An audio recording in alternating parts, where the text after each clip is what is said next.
شروع اللہ کے نام سے جو بڑا مہربان نہایت رحم والا ہے۔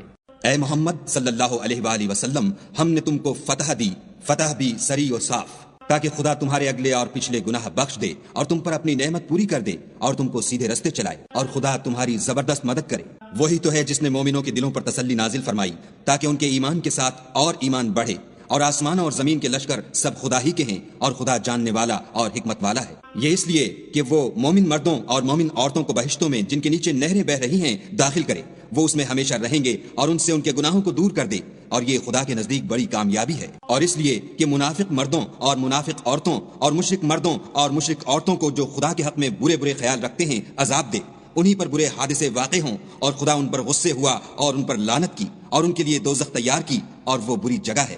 اور آسمانوں اور زمین کے لشکر خدا ہی کے ہیں، اور خدا غالب اور حکمت والا ہے۔ اور ہم نے اے محمد صلی اللہ علیہ وآلہ وسلم تم کو حق ظاہر کرنے والا اور خوشخبری سنانے والا اور خوف دلانے والا بنا کر بھیجا ہے، تاکہ مسلمانوں تم لوگ خدا پر اور اس کے پیغمبر پر ایمان لاؤ اور اس کی مدد کرو اور اس کو بزرگ سمجھو، اور صبح شام اس کی تسبیح کرتے رہو۔ جو لوگ تم سے بیعت کرتے ہیں وہ خدا سے بیعت کرتے ہیں، خدا کا ہاتھ ان کے ہاتھوں پر ہے، پھر جو عہد کو توڑے تو عہد توڑنے کا نقصان اسی کو ہے، اور جو اس بات کو جس کا اس نے خدا سے عہد کیا ہے پورا کرے تو وہ اسے عنقریب اجر عظیم دے گا۔ جو گنوار پیچھے رہ گئے وہ تم سے کہیں گے کہ ہم کو ہمارے مال اور اہل و عیال نے روک رکھا، آپ ہمارے لیے خدا سے بخشش مانگیں۔ یہ لوگ اپنی زبان سے وہ بات کہتے ہیں جو ان کے دل میں نہیں ہے۔ کہہ دو کہ اگر خدا تم لوگوں کو نقصان پہنچانا چاہے یا تمہیں فائدہ پہنچانے کا ارادہ فرمائے تو کون ہے جو اس کے سامنے تمہارے لیے کسی بات کا کچھ اختیار رکھے؟ کوئی نہیں، بلکہ جو کچھ تم کرتے ہو خدا اس سے واقف ہے۔ بات یہ ہے کہ تم لوگ یہ سمجھ بیٹھے تھے کہ پیغمبر اور مومن اپنے اہل و عیال میں کبھی لوٹ کر آنے ہی کے نہیں، اور یہی بات تمہارے دلوں کو اچھی معلوم ہوئی اور اسی وجہ سے تم نے برے برے خیال کیے اور آخر کار تم ہلاکت میں پڑ گئے۔ اور جو شخص خدا پر اور اس کے پیغمبر پر ایمان نہ لائے تو ہم نے ایسے کافروں کے لیے آگ تیار کر رکھی ہے۔ اور آسمانوں اور زمین کی بادشاہی خدا ہی کی ہے، وہ جسے چاہے بخشے اور جسے چاہے سزا دے، اور خدا بخشنے والا مہربان ہے۔ جب تم لوگ غنیمتیں لینے چلو گے تو جو لوگ پیچھے رہ گئے تھے وہ کہیں گے ہمیں بھی اجازت دیجیے کہ آپ کے ساتھ چلیں۔ یہ چاہتے ہیں کہ خدا کے قول کو بدل دیں، کہہ دو کہ تم ہرگز ہمارے ساتھ نہیں چل سکتے، اسی طرح خدا نے پہلے سے فرما دیا ہے۔ پھر کہیں گے نہیں، تم تو ہم سے حسد کرتے ہو۔ بات یہ ہے کہ یہ لوگ سمجھتے ہی نہیں مگر بہت کم۔ جو گنوار پیچھے رہ گئے تھے ان سے کہہ دو کہ تم جلد ایک سخت جنگجو قوم کے ساتھ لڑائی کے لیے بلائے جاؤ گے، ان سے تم یا تو جنگ کرتے رہو گے یا وہ اسلام لے آئیں گے۔ اگر تم حکم مانو گے تو خدا تم کو اچھا بدلہ دے گا، اور اگر منہ پھیر لو گے جیسے پہلی دفعہ پھیرا تھا تو وہ تم کو بری تکلیف کی سزا دے گا۔ نہ تو اندھے پر گناہ ہے کہ سفر جنگ سے پیچھے رہ جائے، اور نہ لنگڑے پر گناہ ہے اور نہ بیمار پر گناہ ہے۔